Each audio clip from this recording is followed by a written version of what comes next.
अगर आपको लगता है कि आप ऐसी स्थिति में फंस गए हैं जहां चीजें आगे नहीं बढ़ रही हैं, चाहे आप अपने करियर या व्यवसाय में चीजों को आगे बढ़ाने की कोशिश कर रहे हो या किसी निश्चित प्रक्षेपवक्र में आगे बढ़ने की कोशिश कर रहे हो, शायद अपने रिश्ते या किसी प्रोजेक्ट में जिसे आप करना चाहते हैं, या शायद अपने वित्त या संपत्ति में विकास करने की कोशिश कर रहे हो, तो हो सकता है कि आप एक ऐसे दौर में प्रवेश कर चुके हो जहां ठहराव की अवधि हो और आप चाहे जितनी कोशिश कर लें, चीजें आगे नहीं बढ़ सकती हैं। इसलिए यह समझना महत्वपूर्ण है कि आप इस ठहराव की अवधि में प्रवेश करने के कारण क्या हैं। ग्रहों की स्थिति क्या है? क्या दशा या अंतर्दशा या गोचर आपके अनुकूल हैं या नहीं, और इस स्थिति में कमी के कारक क्या हो सकते हैं?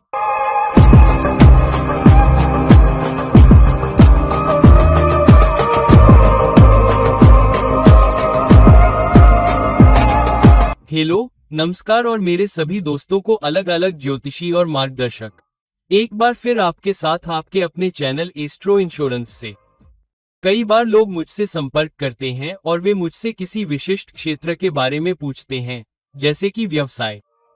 कई बार वे रिश्ते में कुछ भी नहीं होने के बारे में होते हैं। जब वे शादी करने की कोशिश करते हैं और बहुत कोशिश करते हैं तो भी कुछ नहीं होता और उन्हें कोई अच्छा साथी नहीं मिल पाता। वे रिश्तों में आते जाते रहते हैं। यही बात तब भी हो सकती है जब व्यापार ठप हो। वे बहुत कोशिश कर लें लेकिन कोई विकास नहीं होता।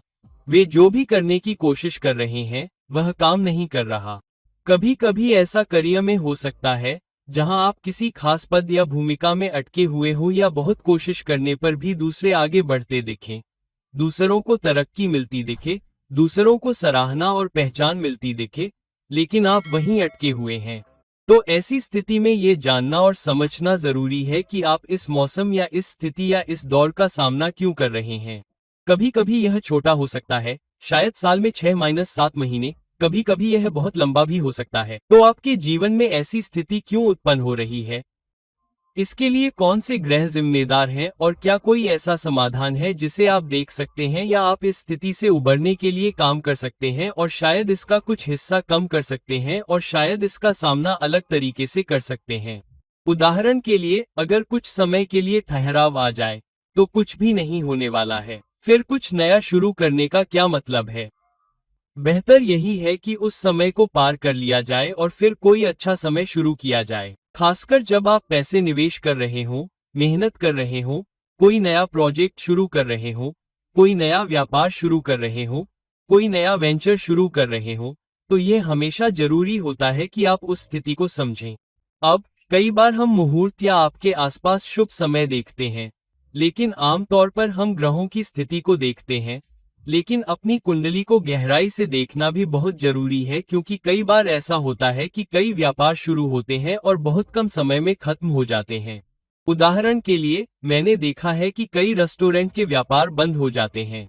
अगर आपके पास बहुत अनुकूल ग्रह नहीं है, जैसे कि शुक्र और बृहस्पति की स्थिति मजबूत है, तो आपका रेस्टोरेंट का व्यापार या खाने पीने से जुड़ा कोई भी काम बहुत अच्छा नहीं चलेगा।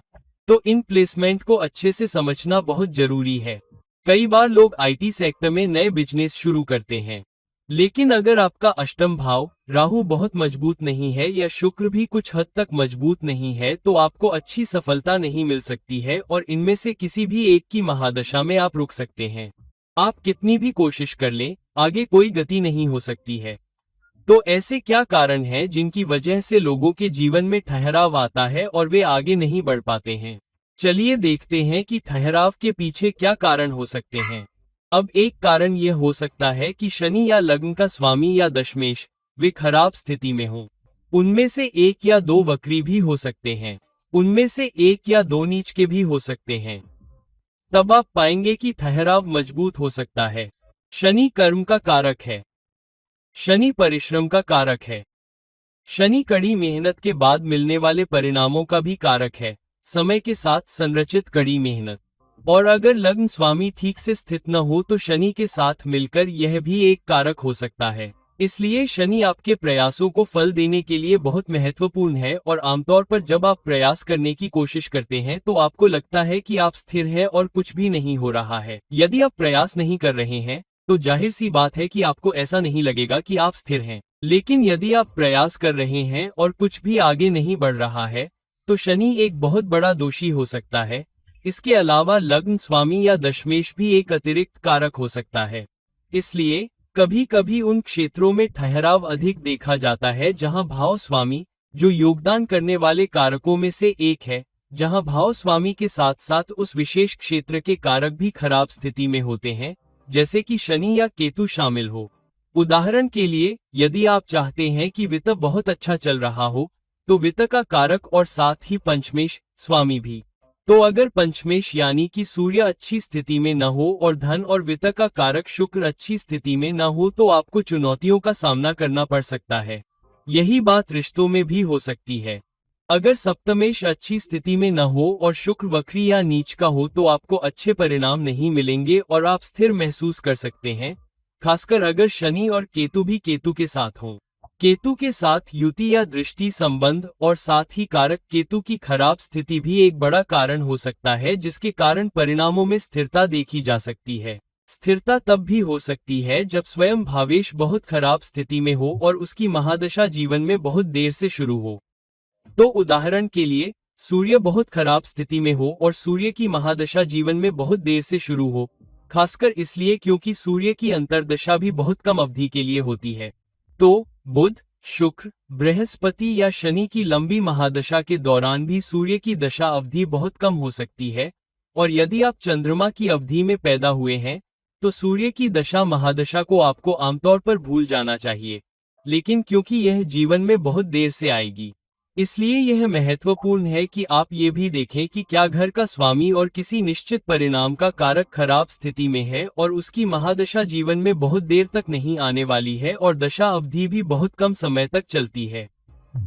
आपके जीवन में सबसे खराब ठहराव जो आ सकता है, उदाहरण के लिए धन में, जब आप अपने धन को बढ़ाने के लिए हर संभव प्रयास कर रहे हो, या करियर में, जहां आपको पद, भूमिकाएं, विकास नहीं मिल रहा हो, तो यह आमतौर पर तब होता है जब शनि और केतु दोनों किसी तरह से घर या घर के स्वामी से संबंधित हो जाते हैं।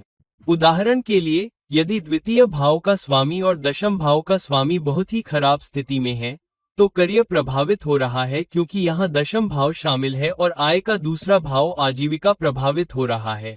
तो आमतौर पर हम में से अधिकांश के लिए हमारा काम आय से जुड़ा होता है, तो ये दोनों पीड़ित हो जाते हैं या केतु और शनि से संबंध बनाते हैं।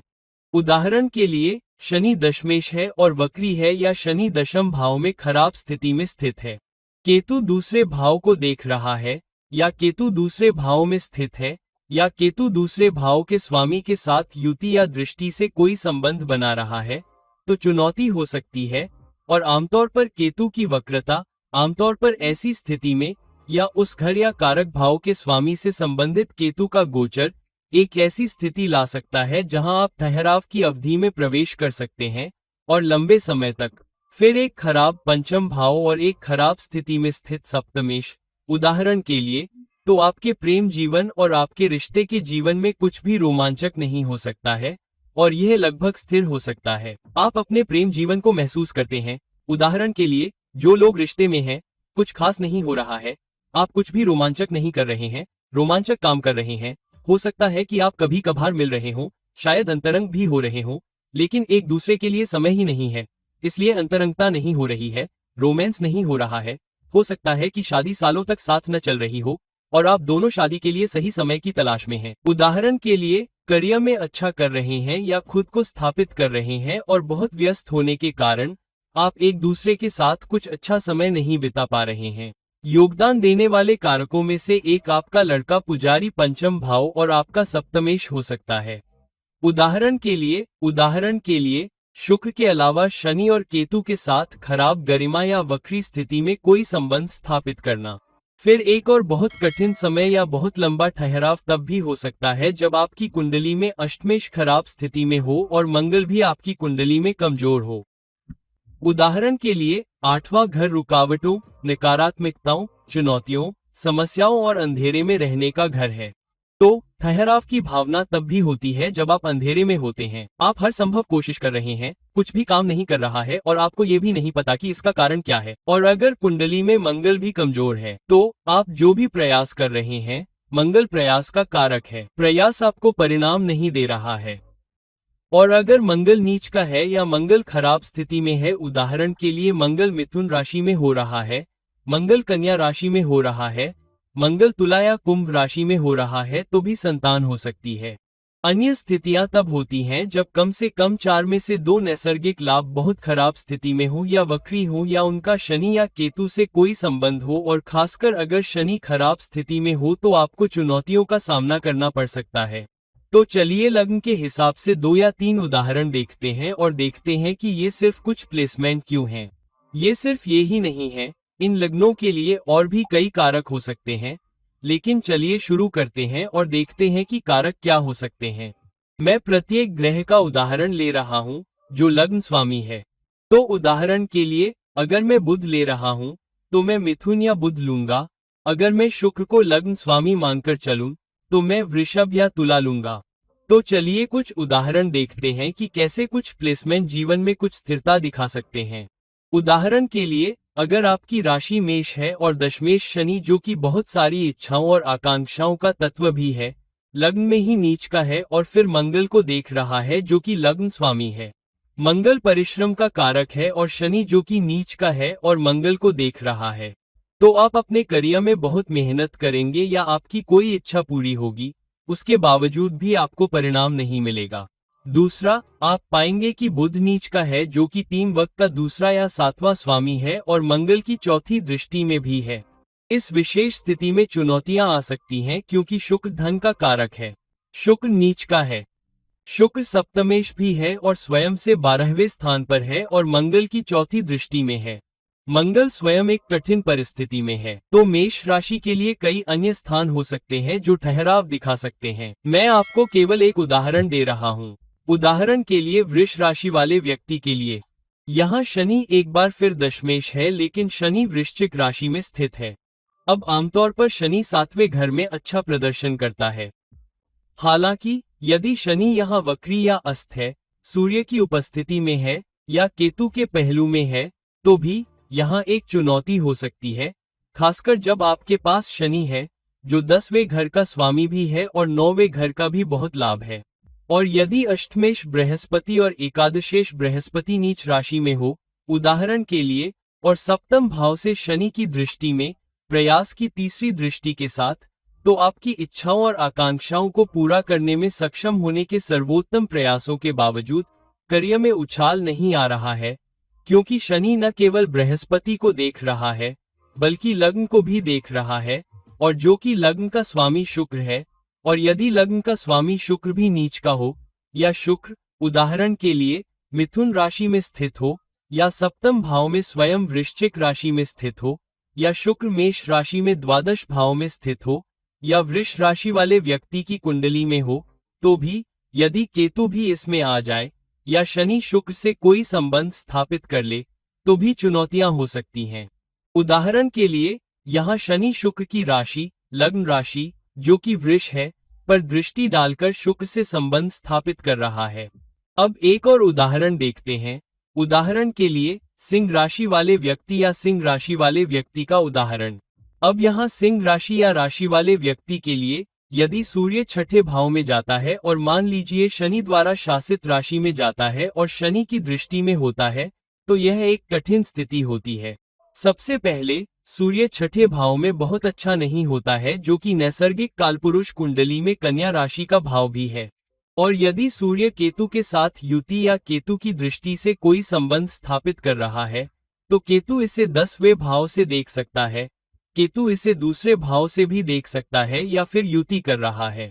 ये जीवन में कई परिणामों के नकार की समस्या है। ये हो सकता है बस ऐसे व्यक्ति को बहुत अधिक ठहराव का सामना करना पड़ सकता है, और शनि भी परस्पर दृष्टि के कारण इसमें शामिल है। और यहाँ शनि उदाहरण के लिए आय के दूसरे भाव में एक नीच शुक्र को भी देख रहा है, जबकि शुक्र 10वें भाव का स्वामी भी है।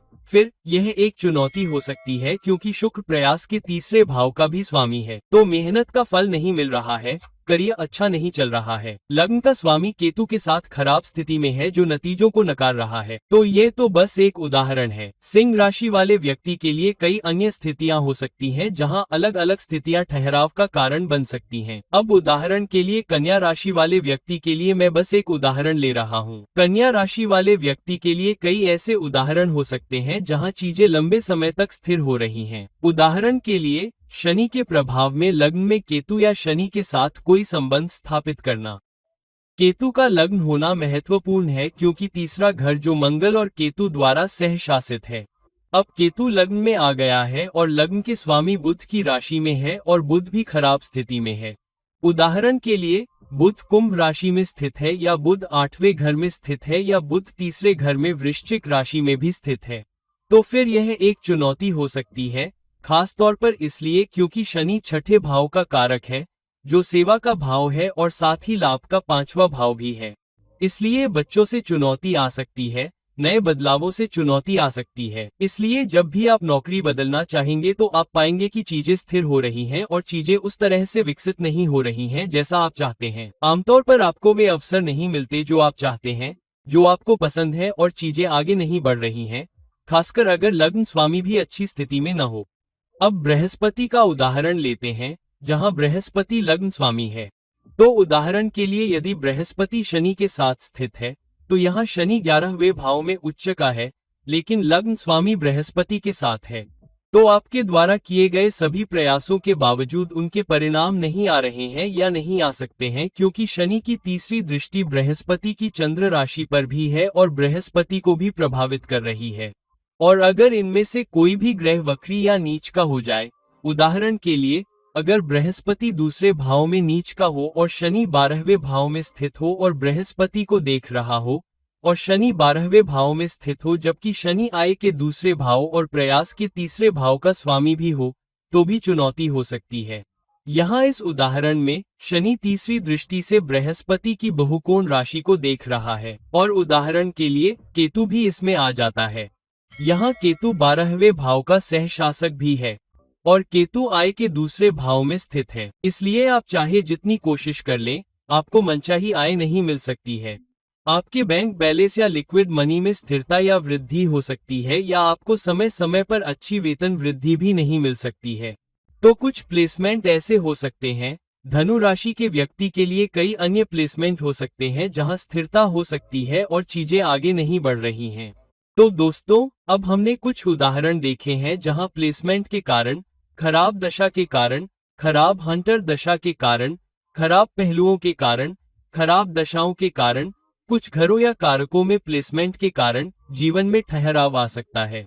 अपनी कुंडली में गहराई से झांकने और वर्तमान गोचर, वर्तमान दशा या महादशा काल या अंतरदशा काल में समझने के लिए, यदि आप ठहराव का सामना कर रहे हैं, यदि चीजें आगे नहीं बढ़ रही हैं, यदि आपके प्रयास फल नहीं दे रहे हैं, तो इसके पीछे क्या गहरा कारण है और उन्हें कम करने का प्रयास करें। इनमें से कुछ चुनौतियों को कम करने का सबसे अच्छा तरीका है कि आप उन कारकों को अच्छी तरह से समझें, विशेष रूप से उस क्षेत्र के घर के स्वामी को अच्छी तरह से समझें जहां आप ठहराव का अनुभव कर रहे हैं और उस ग्रह की दिशा में दान करें या ग्रह की दिशा में कुछ प्रयास करें। उदाहरण के लिए, यदि बृहस्पति पीड़ित है और आपको उस भाव के स्वामी से संबंधित परिणाम नहीं मिल रहे हैं जिसका स्वामी बृहस्पति है, तो अपने आप को निखारना, कुछ नया सीखना और नए अनुभव प्राप्त करना भी आपकी मदद कर सकता है। इसके अलावा, उदाहरण के लिए, यदि मंगल अत्यधिक पीड़ित है, तो अधिक प्रयास करना और ध्यान न खोना बहुत महत्वपूर्ण है।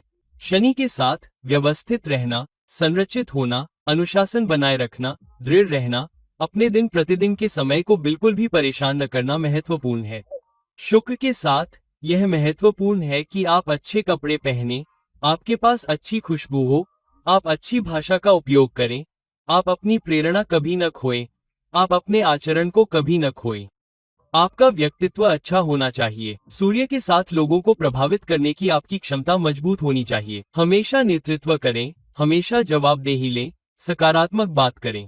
कभी भी अपनी ऊर्जा को कम करने के लिए हतोत्साहित न होने दें।